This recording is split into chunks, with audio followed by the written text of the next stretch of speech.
whether legitimately or otherwise, says that basically that they put a halt to the Mueller investigation, that they neutered Mueller, and that Mueller had absolutely no choice but to play along. He was part of the old guard, and the new guard, which includes Attorney General William Barr, is this, as what Baldwin calls this new deep state, the Bolshevik, Ashkenazi, Zionist, Kenites mafia. It goes on to say Trump sent both Pence and Pompeo to Israel to bolster support for Bibi as he was trying to get his re-election. Also made the decision to recognize Israeli sovereignty over the Golan Heights, reversing decades of United States foreign policy, also against international law, and this was land that was seized from Syria during the 1967 Six-Day War, a war that was initiated, by the way, not by the Arabs, but by Israel. Again, Golan Heights recognized as Syrian territory in international law, having been seized by Israel in a land grab during the Six-Day War, 1967, later officially annexed in 1981, Israeli law. It mentions here something about Blackstone Intelligence with a video report on Trump's Golan Heights duplicity, and so on it goes. And there's more to this, including just how deep you have references to AIPAC and the Zionist hold on the entire American government, including Congress. A little bit more. Let me check my time here. I have about 13 minutes, but a little bit more here. News that most conservative Christians will choose to ignore. There's a comment here about Israeli Defense Forces, IDF, killing thousands, most of whom are innocent women and children. And this is going on still today. Describing the killing of sleeping children, the United Nations as a disgrace to the world, and accused Israel of a serious violation of international law after a school in Gaza being used to shelter Palestinian families was shelled. And you can find, it's mentioned here that since 1948, Israel has been in continuous attacks against the Palestinian people with the financial, military, and moral support of the U.S. government and vast majority of evangelical churches. Over the past year alone, the IDF has killed hundreds and wounded thousands of Palestinians in what many people are rightly calling war crimes. Many of these Palestinians are Christians, and since the Rothschild Antichrist State of Israel, this says, came into existence in 1948, over 5 million Palestinians have been slaughtered by the IDF, which is pretty much on the verge of, if not pretty much, a genocide. And again, that's all easy enough to document. It's a matter of, do you choose to wake up? Do you choose to accept the facts that are here?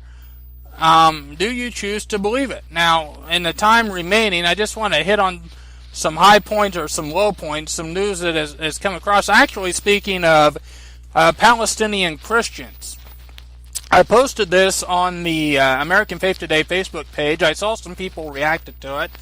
I don't have it here in front of me, but I remember it quite well, that the state of Israel, the government of Israel, has denied access, has denied passes to Christians living in the Gaza Strip, Arab Christians, Palestinian Christians living in the Gaza Strip, who want to make the trek to, now, some of us may not call it Easter, some of us may not at all like the Ishtar holiday, but instead celebrate Passover, but be that as it may, most of the Christian world, of course, still looks at it as Easter, and regardless, they wanted to make a trek to look at the historical birth site and crucifixion site of Jesus Christ at this time in which most of the Christian world celebrates, recognizes, and celebrates today being the holiday, if you will, of Good Friday in the Christian world.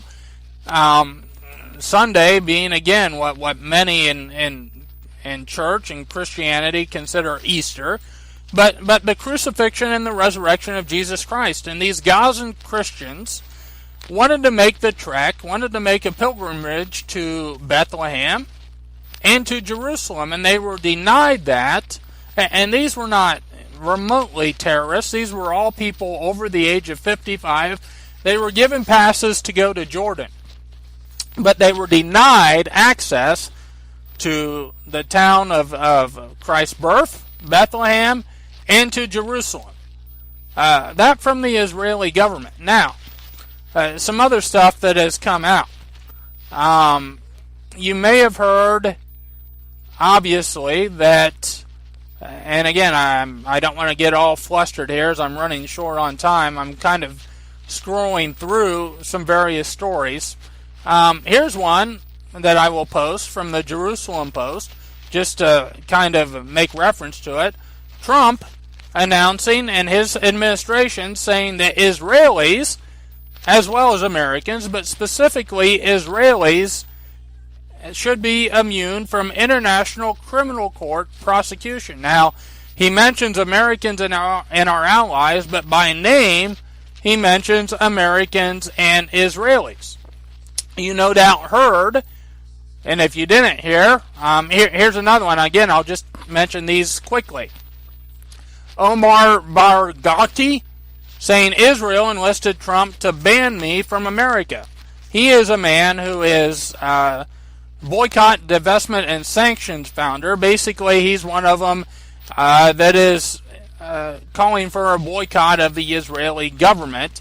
He is not being allowed into the United States of America, even though he has the proper papers, the proper documents to enter the United States of America. But because he's calling for a boycott, because he heads and has founded an organization calling for the boycott of the Israeli government, falling in line again with anybody who boycotts the Israeli government, who criticizes the Israeli government as doing something that's illegal, he is not being denied, being barred entry into the United States of America. You may have heard as well that, and I thought I had this link up. Actually, I do have it up. Unfortunately, I don't have much time to cover it because I want to get to something that's very disturbing as well. This from the American Conservative, though.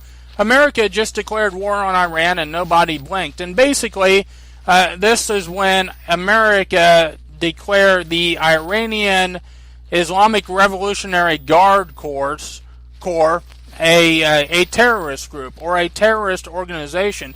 Even though, and the thing about it is, Iran has actually fought against radical Islamic terrorism in that part of the world, in the Middle East.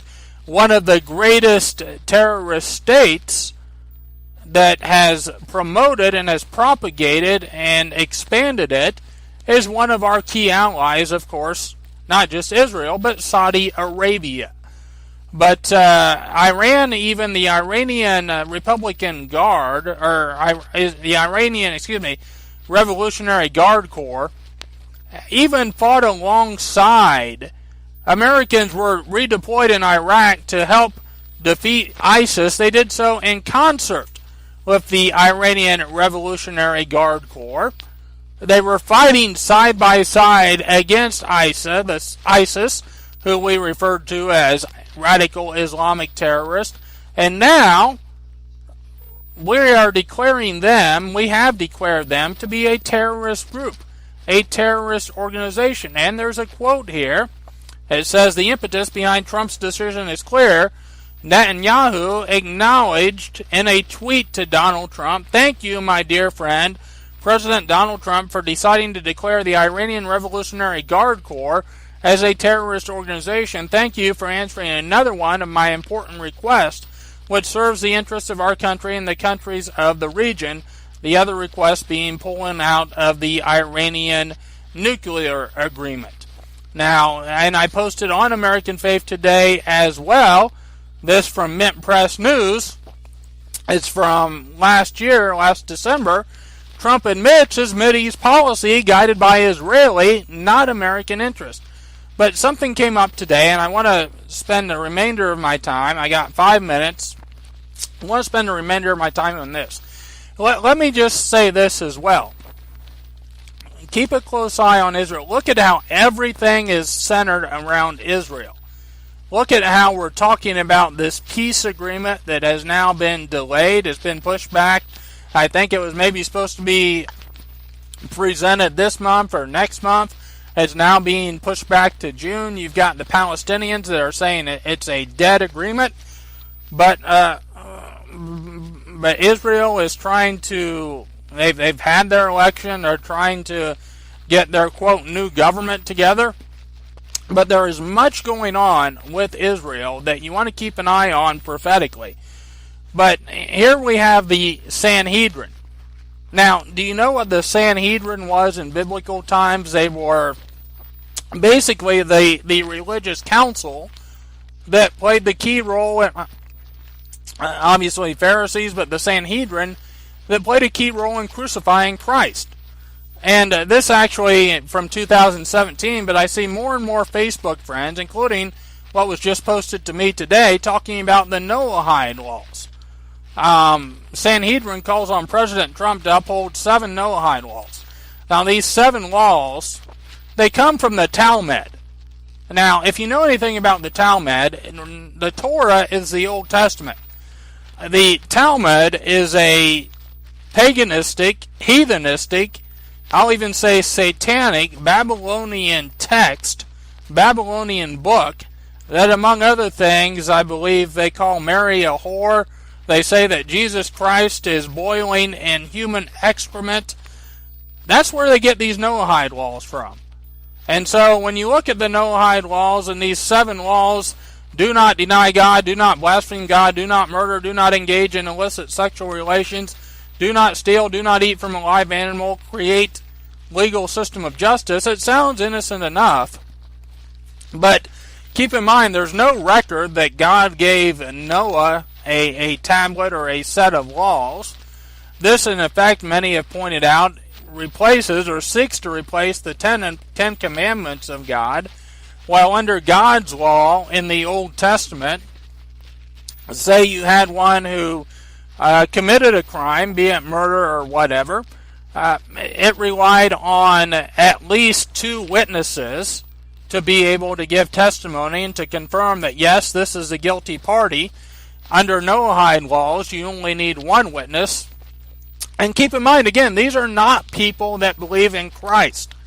So when it says, do not deny God, do not blaspheme God, these people who are these Kenite Zionists, who are these fake Jews, who are these Rothschild and Soros and so forth types, they look at any affirmation, any belief in Jesus Christ, they consider that blasphemy. Do you know what the penalty is for breaking any single one of these Noahide laws? Capital punishment, pretty much by decapitation. So it is indeed, we're not fear-mongering here, but it is indeed possible that one could declare themselves to be Christian. You know, people are talking about Sharia law. We don't want Sharia law in this country, but we also don't want Noahide law. And I'll guarantee you, with who controls Washington, who controls our government, Noahide law is much more of a dangerous reality than Sharia law will ever be. But you know, the whole point to this as well is you've got a president who claims to be America first, who is bending over backwards, doing everything possible, not for the American people, but for the Israeli people.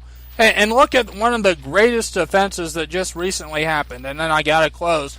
He had a chance to end our support of the slaughter of the Yemeni people being perpetrated by Saudi Arabia, and we are supplying equipment, we are supplying intelligence, even if we don't have boots on the ground there. And he vetoed the congressional resolution to pull away from that war that has slaughtered tens of thousands, that has starved many more, and is starving many more. It's disgusting, quite frankly. And, you know, we're a Christian nation. We need to act like it. And we need to stand on Christian principles. I'm Jason Hawes. This has been American Faith Today. Have a great day.